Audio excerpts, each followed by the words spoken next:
The phone rang at 3:17 in the morning. My Uncle Frank had passed away. Out of all the calls you might get in the middle of the night, this one was the least expected. Frank, the family's eternal bachelor, had always been a distant character. He showed up at Christmas with extravagant presents and even more extraordinary stories about his business ventures. 2 weeks later, sitting in his dusty lawyer's office, I got the news. "Mr. Michael, your uncle left you the storage unit in Sycamore Heights."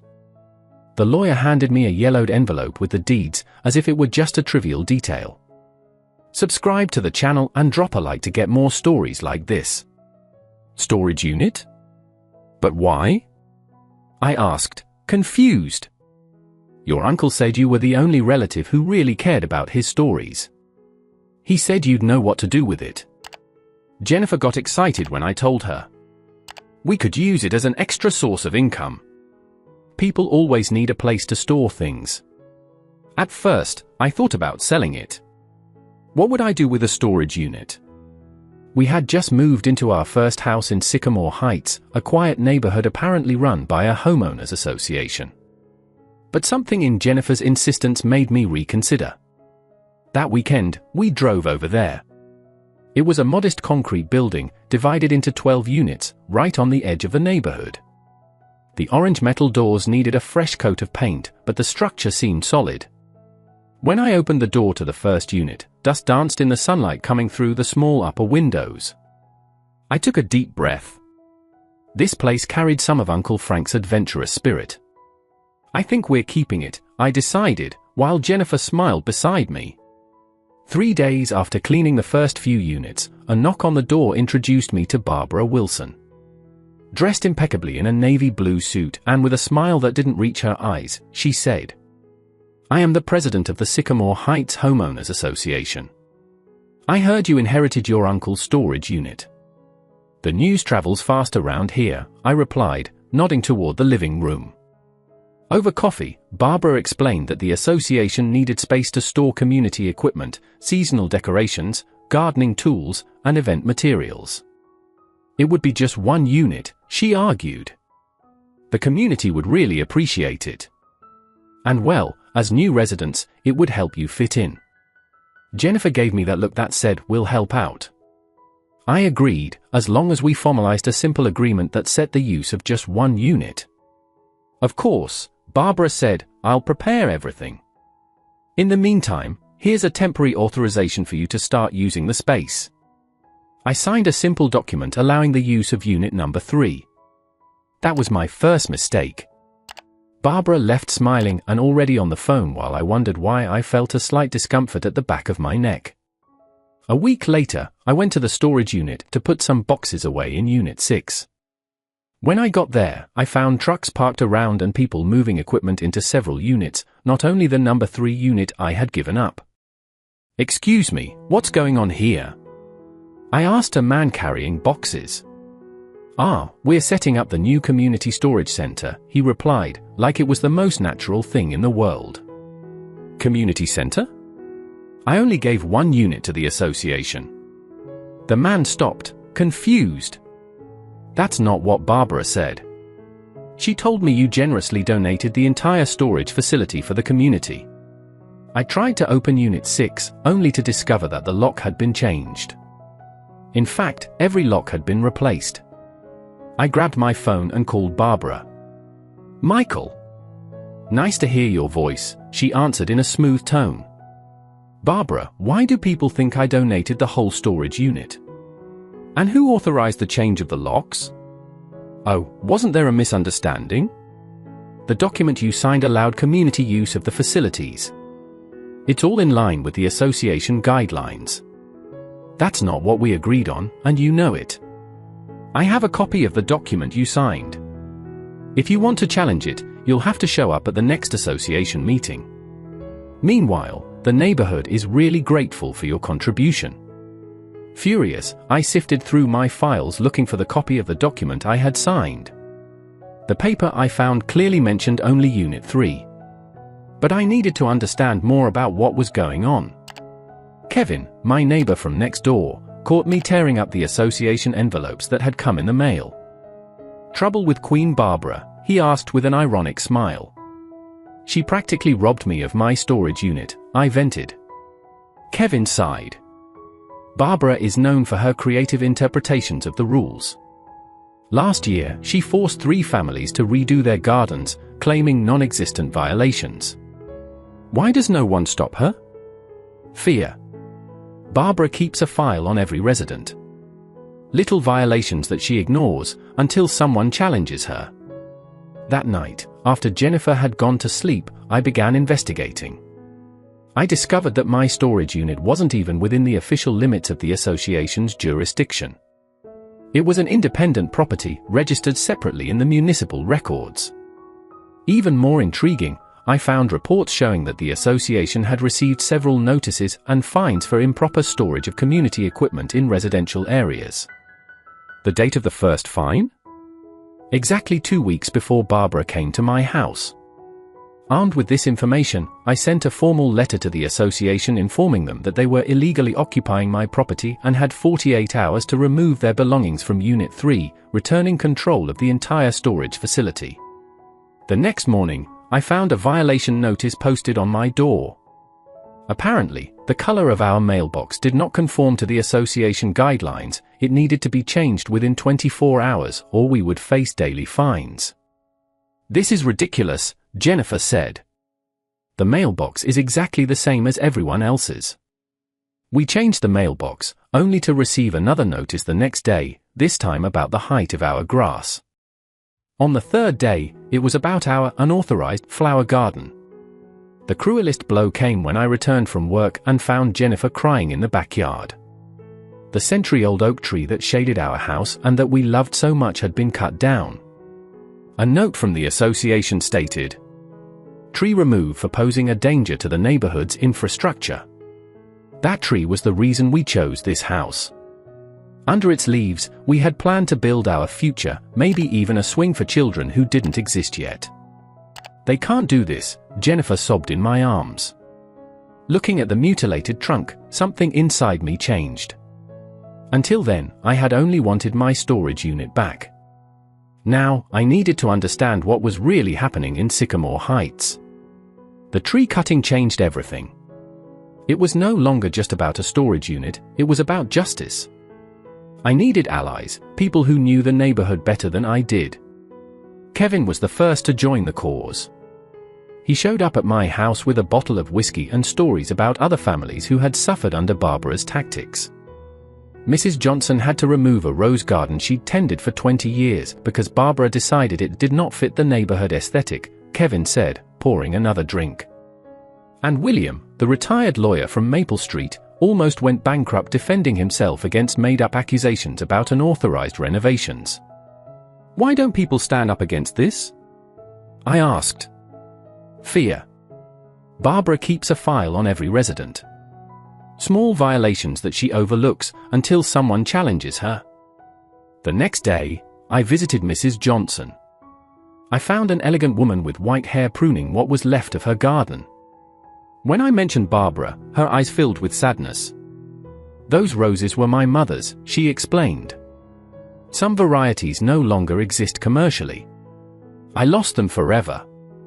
Mrs. Johnson introduced me to William, a 70-year-old man with shrewd eyes that seemed to see right through people. In his office filled with legal books, he examined my documents. Your property is clearly outside of the association's jurisdiction, he confirmed. But the issue isn't just legal. Barbara manipulated the entire system. We need to understand why. And how do we do that? By following the money, William replied, adjusting his glasses. Homeowners associations deal with considerable sums, monthly fees, fines, reserve funds. Who audits these resources? With William's help, we got access to the association's public financial reports. The numbers didn't add up. Excessive spending on maintenance, contracts with unknown companies, and substantial amounts classified as miscellaneous expenses. Look at this, William pointed out. The company contracted for gardening services, Wilson Landscape Design. Sound familiar? Wilson, like Barbara Wilson? Exactly. And guess who the registered owner is? Richard Wilson, her husband. The situation became even clearer when Kevin discovered that the company responsible for the infrastructure maintenance, which had cut down my tree, also belonged to a cousin of Richard's. Our small alliance grew when Susan Taylor, a former association secretary, reached out to us after hearing about our investigation. "I worked directly with Barbara for 2 years," she confided. "At first, I believed her actions were for the good of the community. But I started noticing altered documents, meeting minutes that had been modified, decisions made without consulting the board. Susan showed us copies of original contracts from before Barbara's changes. The difference? Hundreds of thousands of dollars siphoned off through overbilling. Why didn't you report this sooner?" I asked. Her eye shifted away. Barbara helped me when I urgently needed approval for a renovation. After that, whenever I questioned something, she'd casually mention she could revisit that approval. Our investigation revealed an elaborate scheme. Barbara and Richard used the association to line their pockets by steering contracts to companies owned by friends and family at inflated prices, all while keeping residents constantly under threat of fines and retaliation. "And my storage unit?" I questioned. "How does it fit into all this?" "The notice is about improper storage," explained William. "If the association were fined again, the city would investigate. They desperately needed a place to hide equipment and documents. And you turned out to be the perfect solution," Kevin added. New in the neighborhood, not knowing the rules of the game. That night, gathered in the Johnsons' living room, our little group of conspirators reached a conclusion: we needed solid evidence. Documents, recordings, something that couldn't be denied or manipulated. "But how?" asked Jennifer. "We don't have access to the association's office." A smile crossed William's face. "We have access to something even better, the storage unit they so wanted." "I'll donate the storage unit," I announced to the group. Jennifer looked at me, perplexed. "What?" "Officially," I clarified. "We're going to give them exactly what they want, on one condition: full control over what's stored there." William nodded slowly, understanding. A trap. The plan was simple but risky. I would formally give in to the association's pressure by agreeing to donate the storage unit for community use, but I would insist on keeping a detailed record of everything that went in or out, for insurance purposes, as I would explain. Kevin, who worked in electronic security, discreetly installed cameras at strategic points in the storage unit.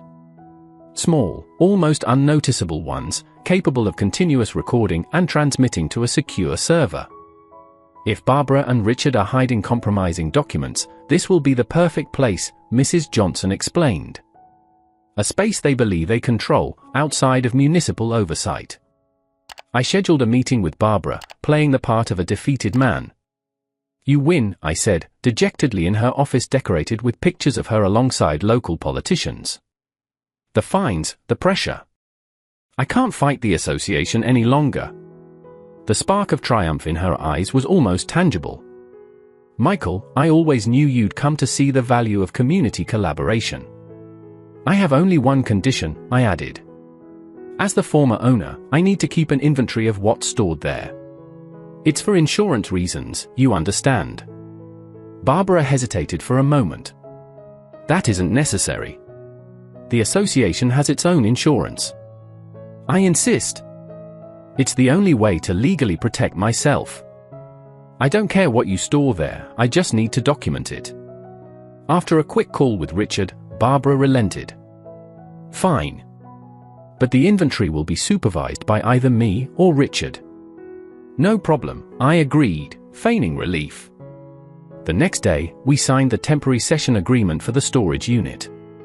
An hour later, Kevin's cameras were already capturing the frantic activity. Barbara, Richard, and 2 assistants were moving boxes, files, and electronic devices to the farthest unit in the facility. For 2 weeks, we monitored the activity. Richard frequently visited the location late at night, bringing in more documents or reviewing the ones already there. Barbara held discreet meetings with contractors in the storage unit, away from prying eyes. The crucial discovery came when Richard brought in a small safe, installing it himself in the most isolated unit. The cameras caught the moment he stored documents, digital storage devices, and what looked like unofficial check stubs. "This is bigger than we thought," Susan commented while watching the recordings. "These secret meetings, the hidden documents, it's not just about contracts for family members." William analyzed the footage carefully. "They look like side accounting records. And that man," he pointed to a nighttime visitor, "is the city public works supervisor." "So that's it," Jennifer concluded. "It's not just the association. They're connected to the city hall as well. We managed to identify, via the recordings, specific documents that detailed financial transfers between Barbara and Richard's personal accounts and companies contracted by the association. In one particularly revealing moment, we recorded Richard instructing a contractor on how to overcharge for services and split the difference. We have enough," declared William after 3 weeks of surveillance. "But how are we going to use this?" "In the most public way possible," I replied. At the association's annual meeting. The community hall was packed that evening. The Homeowners Association's annual meeting always drew crowds, mainly because of the fee waiver raffle that Barbara strategically instituted to ensure attendance. Jennifer shook my hand as Barbara opened the session with her usual speech about community unity and neighborly values. Richard, by her side, wore that confident smile of someone who's in control. "And now," Barbara announced, "I would like to recognize the generosity of one of our new members. Michael kindly donated his storage unit for community use, showing true community spirit." Polite applause filled the room as I walked to the podium. Barbara presented me with an ornate certificate for community service recognition, posing for photos that would surely appear in the association newsletter. "Thank you, Barbara," I began, adjusting the microphone. "I really have learned a lot about community since moving to Sycamore Heights." Her smile froze when I didn't hand the microphone back and continued speaking. "I learned, for example, that community means transparency. It means honesty. It means using collective resources for the benefit of everyone, not just a few." Richard shifted uncomfortably in his seat. Barbara tried to interrupt, but I had already connected my laptop to the projector.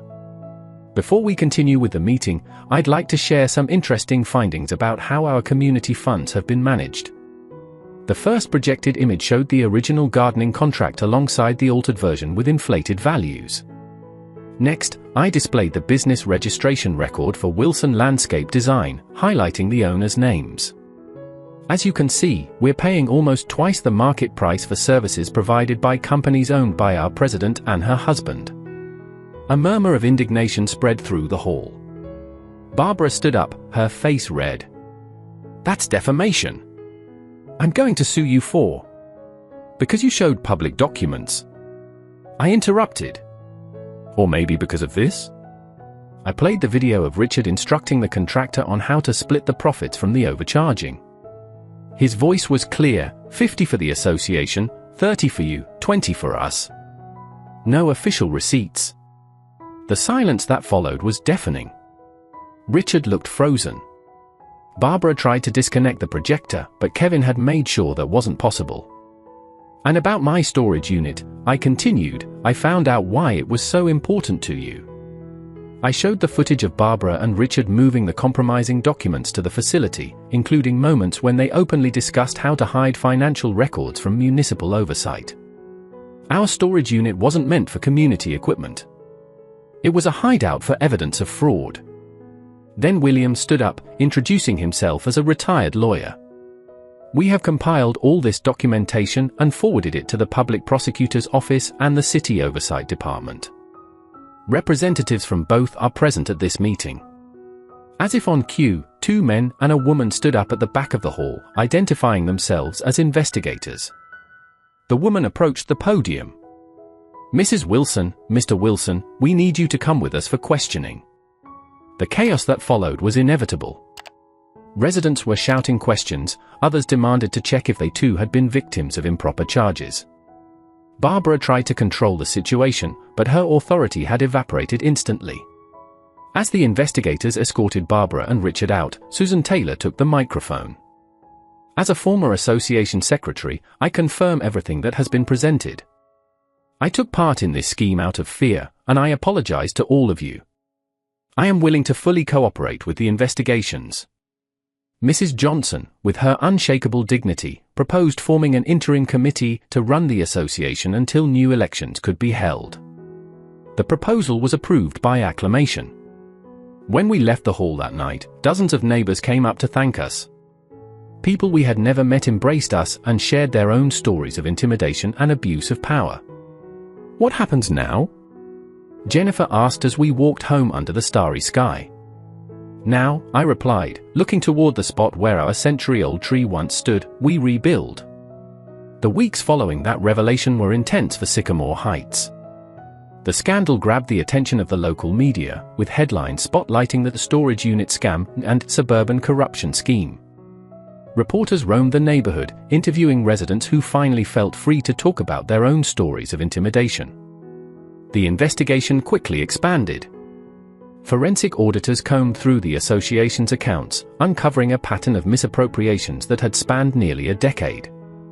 Authorities discovered that Barbara and Richard had amassed over $500,000 through fraudulent contracts and inflated fees. Even more shocking, several city employees were involved, accepting bribes to turn a blind eye to violations and fast-track dubious approvals.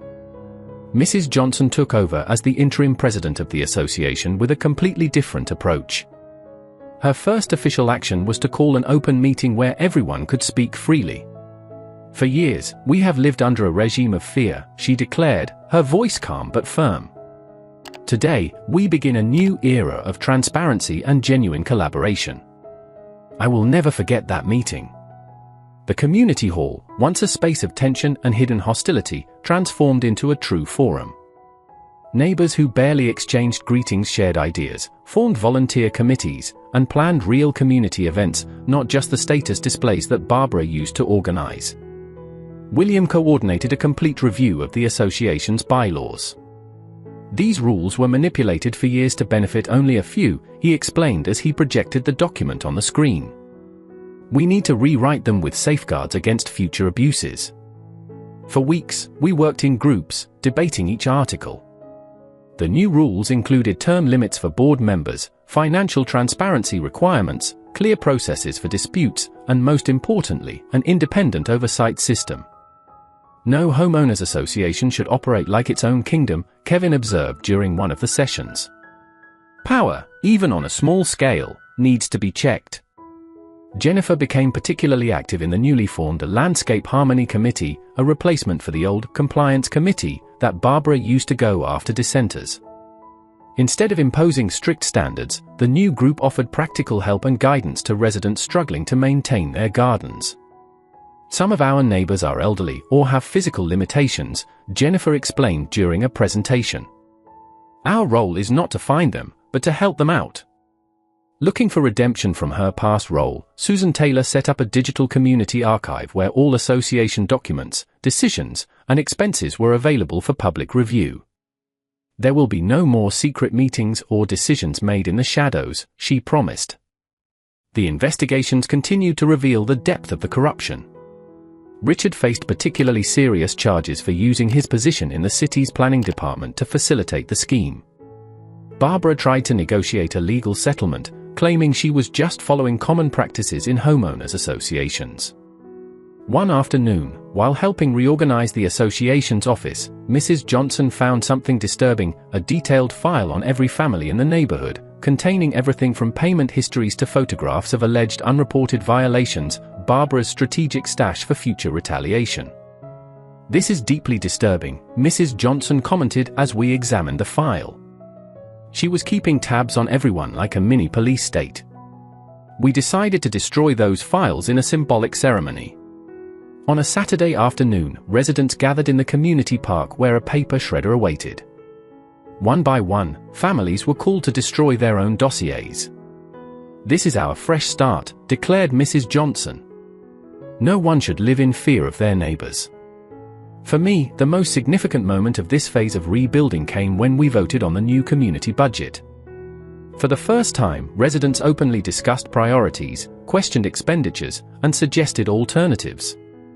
The result was not only a leaner budget, but a plan that truly reflected the community's needs. Look at this line, William pointed out during the presentation. In the last 5 years, we spent almost $200,000 on a landscape beautificationer with the Wilson Company. This year, the same service will cost less than half with a local provider chosen through a transparent bidding process. The savings allowed for new projects, a scholarship program for local students, improvements to the playground, and an emergency assistance fund for residents facing short-term hardships. A community is not defined by the sameness of its facades, Jennifer observed during the budget discussion, but by the way we take care of each other. Gradually, Sycamore Heights began to change not just in administration, but in spirit. I noticed it in the small gestures, neighbors spontaneously helping each other carry groceries, children playing freely between connected backyards, and seniors actively participating in meetings, knowing that their voices mattered. For months after Barbara's fall, we held the first truly democratic election for the association board. Mrs. Johnson was elected president by a wide margin, but the most significant outcome was the diversity of the other elected members, representatives from different age groups, professions, and backgrounds. This board really looks like our community, I commented to Jennifer as we watched the swearing-in ceremony. It feels like everyone can finally breathe, she replied, shaking my hand. The true measure of transformation, however, came when the new board proposed something unthinkable in Barbara's era, reducing the association fees by 30%. With honest and transparent management, explained William, we discovered that we don't need to charge as much to keep our community running properly.